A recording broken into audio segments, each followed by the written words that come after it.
Chicken 65 বানাবো, সেজন্য ছোটো ছোটো টুকরো করা বোনলেস চিকেন নিয়েছি। চিকেনের মধ্যে লেবুর রস দিয়ে দিলাম, আদা রসুন বাটা, হলুদ লঙ্কা জিরে ধনে গরম মশলার গুঁড়ো, গোলমরিচ গুঁড়ো, নুন দিয়ে দিলাম, কাশ্মীরি লঙ্কার গুঁড়ো, টক দই, কর্নফ্লাওয়ার, চালের গুঁড়ো আর একটা ডিম। এখন খুব ভালো করে মেখে নেব। মাখানো হয়ে গেছে, 30 মিনিট রেস্টে রেখে দেব।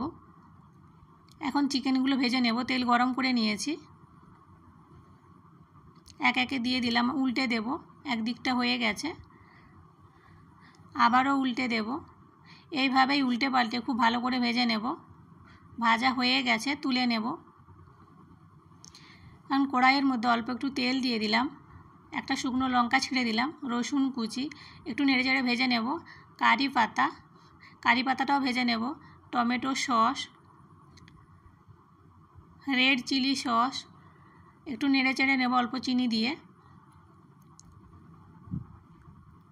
এখন ভাজা চিকেনগুলো দিয়ে দিলাম, খুব ভালো করে মিশিয়ে নেব।